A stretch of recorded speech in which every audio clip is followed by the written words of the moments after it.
Hello students, welcome back to my YouTube channel Aryan education foundation, जहां पे provide कराया जाता है क्लास 6 से लेके क्लास 10 तक की कंप्लीट मैथ्स की सीरीज। जो हमारे कॉमर्स सेक्शन वाले बच्चे हैं ना, उनका भी कंप्लीट मैथ्स का सीरीज प्रोवाइड कराया जाता है। जैसे कि ये टॉपिक का सीरीज आप लोग का कंटिन्यू चालू हो गया भाई, 2 घंटे 4 घंटे के बाद या फिर एक दिन के बाद तो एटलीस्ट वीडियो आपको मिल ही जा रही है। अच्छे तरीके से प्रैक्टिस कर लो, एग्जाम से पहले प्रॉपर तरीके से मैथ्स में प्रैक्टिस करके रख लेना है और क्लियर। और आपको भी कितना बेनिफिट्स मिल रहा है ये आप लोगों को पता चल रहा होगा जब आप लोग 1 से 2 चैप्टर सीरीज के साथ जुड़ोगे ना, तो ऑलरेडी पता चलेगा।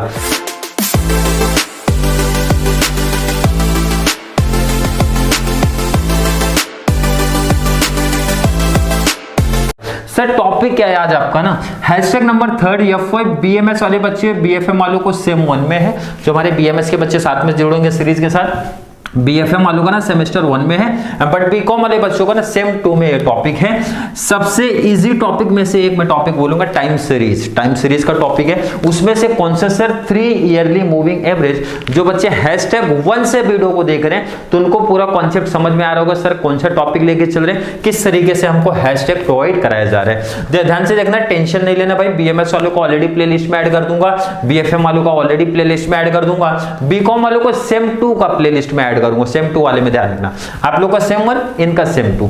चलिए अब इंपॉर्टेंट बात करेंगे सर 3 ईयरली मूविंग एवरेज का। ये जो क्वेश्चन है ये पूछा था सर,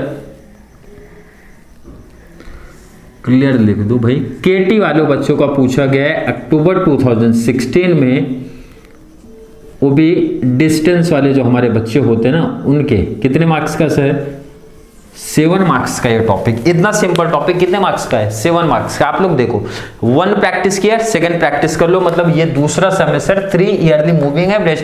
मैंने बोला कंप्लीट बोर्ड के प्रीवियस ईयर जो भी आपके एग्जाम में पूछे गए थे, वो चाहे हमारे BCom हो, BFM हो, BMS वाले बच्चे हो ना, कंप्लीट एक टॉपिक करा दूंगा तो आपको भी एक कॉन्फिडेंस आ जाता है सर इस टाइप के मिस इस टाइप के इतने इजी सिंपल क्वेश्चन पूछे जाएंगे जिससे हमको कितना मार्क्स मिलेगा सर 7। भाई BFM BMS वाले बच्चों कितना बड़ा एडवांटेज, आप देखो इतने इजी टॉपिक 7 मार्क्स मिलेगा। और BCom वालों का ना थोड़ा सा क्या रहता है सर 5 मार्क्स मिलता है, मतलब 2 मार्क्स का लॉस हो रहा है। बट कोई दिक्कत नहीं भाई, अदर टॉपिक्स भी आपको करा के दे रहे हैं ना कंप्लीट। काय के लिए, क्यों टेंशन ले रहे हो आप लोग, हर एक कॉन्सेप्ट करा के दे रहे हो भाई। ऑब्जेक्टिव 10 आउट ऑफ 10 रखना है। BCom वाले बच्चों की बात करूंगा, जो हमारे BMS BFM वाले हैं 8 या फिर 7 में पूछा ही जाएगा ये टॉपिक। अच्छे तरीके से प्रैक्टिस कर लो। सर क्वेश्चन कैसे पूछा जाएगा, देखो क्वेश्चन रीड भी करता हूँ, क्वेश्चन ऑलरेडी ऐड करता हूँ। आप लोग जो नोट्स बनाते हो क्वेश्चन लिख लिया करो भाई, बहुत बड़े क्वेश्चन से नहीं, या फिर स्क्रीनशॉट मार लिया करो, जैसा भी आपको कंफर्टेबल फील होता है वो चीज कर लो।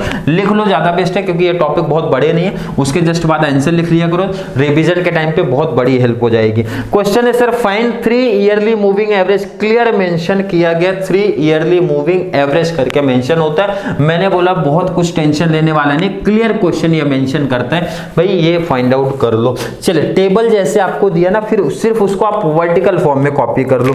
चले सर कॉपी कर लेते, पहला टेबल है ना हमारा ईयर्स करके लिखा है, मैंने बोला कॉपी कर लो। सेकेंड हमारा सर ना प्रोडक्शन करके बोला, तो मैंने बोला कोई दिक्कत नहीं, कुछ भी बोला हो कैसे भी बोला आप कॉपी करो उसको। सर 2008 से लेके ना 15 तक दिया है, कोई दिक्कत नहीं है, कॉपी करो। 2008 9 10 11 12 13 14 15। आई होप यहां तक का कॉन्सेप्ट तो आपको क्लियर है सर। 15 तक कॉपी किया। सेकंड जो हमारा प्रोडक्शन देके रखा है सर फर्स्ट ईयर में 68, अभी तक सिर्फ हम लोग कॉपी पेस्ट कर रहे हैं सर। नेक्स्ट हमारा सर 62, नेक्स्ट बात करेंगे 61, नेक्स्ट हमारा सर 63, आगे बात करेंगे 65 68 65 68 63 67 63 67। कॉन्सेप्ट क्लियर है कि आप लोग का बच्चे? बिल्कुल सर, अभी तक तो कुछ किया नहीं आपने, सिर्फ कॉपी करके पेस्ट किया बस। वहां पे टी फॉर्म में था, आपने वर्टिकल फॉर्म में लिया भाई। इसको टेबल बना लेना आप लोग हाथ से प्रॉपर तरीके से, पेंसिल स्केल का यूज करके बना लेना परफेक्ट तरीके से। पेन से नहीं बनाने, इसी ध्यान रखना। अगर मैथ्स में स्कॉलर हो भाई तो नंबर काट लिए जाएंगे लास्ट में, आउट ऑफ आने के बाद ना नंबर कट जाएंगे। अगर आपने पेन का यूज किया तो पेंसिल का यूज होगा, इसी ध्यान रखना यहाँ पे।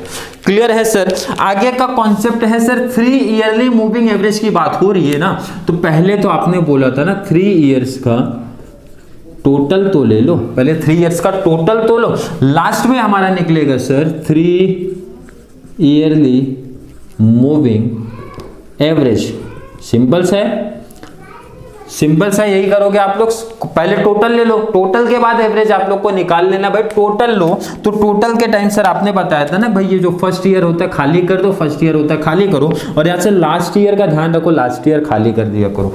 क्लियर मीन्स डैश रख दो ना, कोई दिक्कत नहीं है। सर क्यों, रीजन क्या, रीजन क्या, आप क्या करो सर 3 इयर्स का टोटल ले रहे हो ना, ध्यान से देखो आप, जब आप 2008 का टोटल लोगे तो 3 ईयर का टोटल सर किस बेस पे होता है, आपने बताया था sir previous year and next year के बेस पे होता है। तो मैंने आपसे पूछा 2008 का प्रीवियस ईयर है क्या, 2007 है क्या, नहीं सर, वो तो वैसे भी 1 साल खाली रखना ही पड़ेगा, जहां से भी स्टार्ट होगा 1 साल तो खाली होगा। और जब लास्ट में जाओगे 2015 तो मैंने आपसे पूछा प्रीवियस ईयर तो है आपके पास, 2014 तो है, बट नेक्स्ट ईयर है क्या आपके पास, नहीं सर, इसीलिए दोनों खाली रख देना है।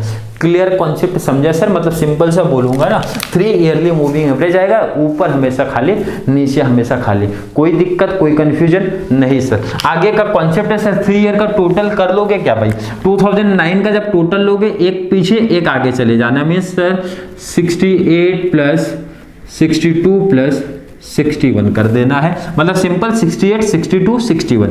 जब क्लियर 10 का लूंगा तो सर 9 11 ऐड हो जाएगा, मतलब सर 62 प्लस 61 प्लस 63। नेक्स्ट हमारा सर तो कॉमन से एक एक कैंसिल करते जाओ, नेक्स्ट हमारा 65, नेक्स्ट आएगा सर 63 65 68। नेक्स्ट बात करेंगे सर, कॉन्सेप्ट आई होप काफी बच्चों को समझ में आ रहा होगा। 68 तो मतलब 65 68 करंट ईयर बीच में रहता है हमारा, नेक्स्ट ईयर से 63, लास्ट हमारा 63 तो सर 68 करंट ईयर मिडल में रहेगा, 63 प्लस 67। टोटल करने में तो कोई प्रॉब्लम नहीं है भाई, कैलसी तो अलाउड है, कैलसी से टोटल कर सकते हो। चलिए टोटल आप लोग बता दो और मैच करते रहो, आप लोग करना भी है और मैच भी करना। सर 191 आ रहा है, क्योंकि मैं देख के लिखता हूँ ना तो हो सकता है मिसप्रिंट हो, इसलिए बार बार सजेशन रहता है भाई आप लोग करके देखो, इनकेस कुछ मिस्टेक्स होता है कमेंट में ऐड कर देना। 186 टोटल लेना भाई, टोटल कर लेना है। 189 196 196 198। क्लियर कॉन्सेप्ट है सर, यहां तक कोई दिक्कत कोई कंफ्यूजन कोई प्रॉब्लम नहीं है सर। अब आपने बोला ना ये एवरेज करना है, एवरेज मींस होता है सर पहले तो ये कॉपी कर लो भाई, क्या है 191 है, 186 है, 189 है, 96 196 198। Divide divide divide divide divide divide divide by sir कितना करना है, यहां देखो ना क्लियर है भाई 3 करना है, 3, क्योंकि एवरेज 3 ले रहे हो ना तो 3 से डिवाइड करो, 3 से डिवाइड करो। कैल्सी में डिवाइड में भी कुछ प्रॉब्लम नहीं आ रहा होगा सर, कैल्सी ऑलरेडी अलाउड है। 191 डिवाइड बाई 3 कर दो, कितना आएगा सर 63.67 63.67 आएगा। नेक्स्ट 186 डिवाइड बाई 3 करो sir 62, 189 divide by 3 sir 63, 196 divide by 3 किया सर 65.33। ये तो आपका सेम है, 196 डिवाइड बाई 3 तो 65.33। लास्ट आपका आएगा सर 198 डिवाइड बाई, जब आप 3 करते हो सर 66 आएगा, ये आपका फाइनल आंसर हो जाता है। तो आपने फाइंड आउट कर लिया सर 3 ईयरली मूविंग एवरेज की कहानी। मतलब इन शॉर्ट बोलूं, देखो 2 लेक्चर्स हो चुके, तब तक के कॉन्सेप्ट काफी क्लियर हो गए होंगे सर कि आप एवरेज कैसे फाइंड आउट करते हो। मतलब 3 ईयरली में क्या करना है सर, जिस ईयर का हम लोग लेंगे, मतलब करंट ईयर में एक एग्जाम्पल समझा रहा हूँ, करंट ईयर लिया ना, मतलब जैसे आप एक लॉजिक आप समझो 2022 का निकालना है, 2022 आपका चल रहा है तो आप एक प्रीवियस ईयर लोगे सर 2021 और नेक्स्ट ईयर सर 2023, ये तीनों का क्या करना है सर, सॉरी प्लस कर लेना है। प्लस करने के बाद उसी का एवरेज करना सर डिवाइड बाई 3 करना। मतलब यही कहानी चल रही है सर, जिस ईयर का बोलेंगे ना एक प्रीवियस जाना एक नेक्स्ट ईयर जाना है, इसीलिए पहला खाली हो जाता है लास्ट वाला खाली जाता है हमारा टेबल। और इतना सिंपल से कॉन्सेप्ट के लिए कितने मार्क्स दे रहे हैं आप देखो, यहाँ पे 7 मार्क्स मिल रहे हैं आपको। सिंपल कॉन्सेप्ट कितना सिंपल है सर, आपको आई होप हर हर एक बच्चों को समझ होगा। फिर भी प्रीवियस ईयर के जितने भी क्वेश्चंस हैं, हो सकता है मे भी कुछ अभी तक मैंने प्रॉपर देखा नहीं, हो सकता है कुछ डिफरेंट भी हो। डिफरेंट तो देखो क्या आएगा ये भी मैं बता दूं इसमें, ये तो कॉन्सेप्ट है भाई, ये तो फिक्स है, ये तो आएगा ही आएगा। इसके बाद ना आपको ग्राफ पे ना रिप्रेजेंट करने के लिए बोल देते हैं, वो भी सिखा दूंगा, अगर पूछा गया होगा तो भी, नहीं पूछा गया होगा तो भी। इसलिए जो बच्चे माइंड में सोच रहे थे सर कि अब सर का ना 3 ईयर मूविंग एवरेज वाले कहानी नहीं देखना है, तो देख लेना जरूर, क्योंकि मैं भी एग्जाम में अगर पूछ लिया तो प्रॉब्लम नहीं होनी चाहिए। तो आप नहीं तो कैसे स्टूडेंट तुरंत आके कमेंट करेंगे या फिर पर्सनल मैसेज जरूर शेयर करते हैं, सर आपने ये टॉपिक नहीं कराया था, वो टॉपिक एग्जाम में पूछा गया है। इसलिए सजेशन है, एग्जाम में तो इसी टाइप के अभी तक देखो 2 ईयर का करा चुका हूं, दोनों ईयर में यही सेम सब इसी टाइप और इतनी ही कहानी पूछी गई है। और मैंने बोला जैसे कि हो सकता है भाई कि आपका ग्राफिकल रिप्रेजेंटेशन भी इसके बाद पूछ ले, तो भी कैसे करना है वो ऑलरेडी आपको गाइड कर दिया जाएगा, मतलब आने वाले लेक्चर्स में। तो चलिए, किसी बच्चों को कोई डाउट, कोई कंफ्यूजन अगर हो रहा है तो कमेंट में ऐड कर देना, या फिर वीडियो थोड़ी सी भी हेल्पफुल लग रही है तो जितने ज्यादा पॉसिबल हो सके शेयर करते रहो। और किसी को भी नहीं भाई, सिर्फ कॉमर्स सेक्शन को शेयर करना, या फिर क्लास 6 से लेके क्लास 10 तक के बच्चों को शेयर करना, ताकि उनको भी मैथ्स का बहुत सारा बेनिफिट्स इस चैनल के थ्रू मिलता रहे। एंड वीडियो थोड़ी सी भी हेल्पफुल लग रही है तो वीडियो को लाइक करना है, अच्छे कमेंट ऐड करते रहा करो भाई, जितना अच्छा कमेंट आते रहेंगे ना उसी तरीके से सर ऐसे ही मजेदार टॉपिक्स, मजेदार लेक्चर्स आप लोग के लिए प्रोवाइड कराते रहेंगे। वो भी एग्जाम से पहले कंप्लीट हो जाएगी आपकी कंप्लीट सीरीज मैथ्स की। तो चलिए मिलेंगे नेक्स्ट क्लास में, तब तक के लिए थैंक यू सो मच।